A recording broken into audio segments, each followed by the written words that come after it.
কমিশনের মতো, পুলিশ কমিশনের মতো, আমাদের সুপ্রিম কোর্ট সচিবালয়, এই সব কিছুই মূলত হচ্ছে বিএনপি যখন ক্ষমতার বাইরে ছিল এই সব কিছু তখন দেখতাম যে বিএনপি ছাড়ছে, ওনারাই ছাড়ছিলেন। আমাদের কাছে মনে হচ্ছে আমাদের কথা তো ওনারাই বলে ফেলতেছেন, 31 দফা দিয়ে এরপর হচ্ছে বিভিন্ন ভাষণে সব পরিবর্তন করে ফেলবে, কিন্তু ক্ষমতায় যাওয়ার পর চেহারাটা পাল্টে গেল। এবং সবচেয়ে বেশি যে কথাটা যে জনগণ আমাদেরকে সাপোর্ট দিয়েছে, 2/3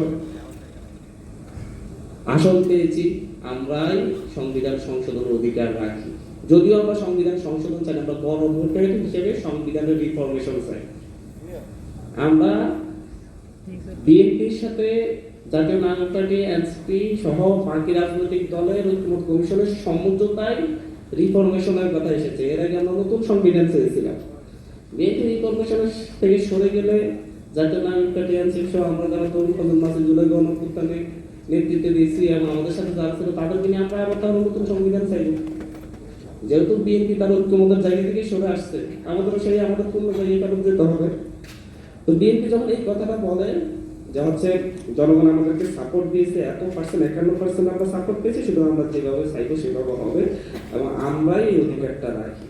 তা আমি আমাদেরকে প্রশ্ন করতে চাই, আসলে হচ্ছে আপনারা তখন বলতেন যে গণভোটের যে সাইটটা প্রশ্ন দেওয়া হয়েছে এই সাইটটা প্রশ্নের সাথে আমরা একমত না, এবং এই অনুযায়ী আপনার গণভোটে হার দিল, আমরা এই সাইটটা প্রশ্নের বাস্তবায়ন আমরা করবো না। তাহলে দেখা যেত যে কত পার্সেন্ট ভোট পায়, তাহলে 220টা আসন কেন 100টা আসন পাইতেন কিনা সেটা দেখা যেত।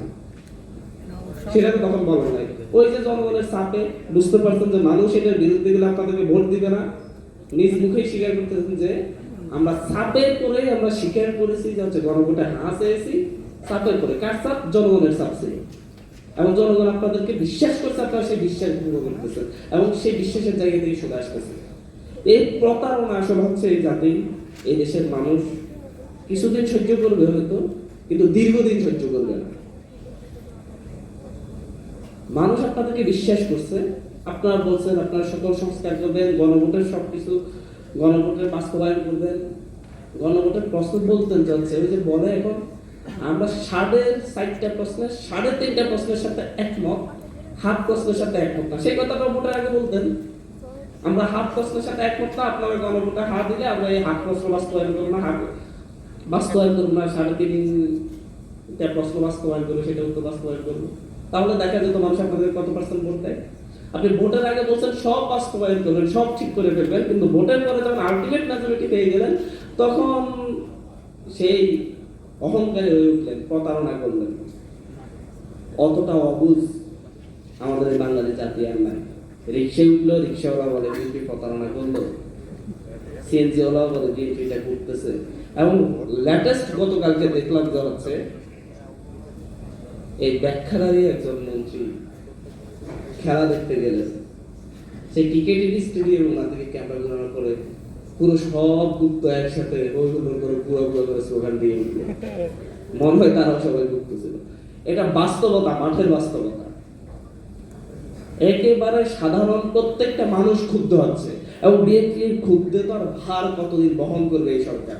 আমরা চাই এই সরকার 5 বছর শেষ করে সুন্দর একটা নির্বাচনের মধ্য দিয়ে তাদের জনতা যাচাই করুক, কিন্তু যেভাবে সরকার যে পথে যাচ্ছে আমাদের মনে হচ্ছে সরকার নিজেই বেশি থাকতে চাচ্ছে না। যেভাবে মানুষদেরকে ক্ষুব্ধ করে তুলছে, যেভাবে জ্বালানি সম্পর্কে মিথ্যাচার করছে। আপনার এই যে উবার চালক যারা জীবিকা নির্বাহ করে উবার চালিয়ে, তারা তেল পায়নি গত 2 মাস ধরে, তার সংসার কিভাবে চলতেছে? এই সংসারটি হচ্ছে সরকারের সেই ফ্যামিলি কার্ড দিয়ে চলতেছে, কৃষি কার্ড দিয়ে চলতেছে। এই টাকাগুলো আপনি যখন একজন মানে মহিলাদের কর্মক্ষেত্র তৈরি না করে নারীদের, আপনি তাদেরকে বসিয়ে বসিয়ে টাকা দেওয়ার ব্যবস্থা করতেছে, এই টাকাটা কোথেকে আসবে? এইভাবে তো ইনফ্লেশন তৈরি হবে, মুদ্রাস্ফীতি তৈরি হবে, এবং পুরো জাতি এটা ভোগ করবে।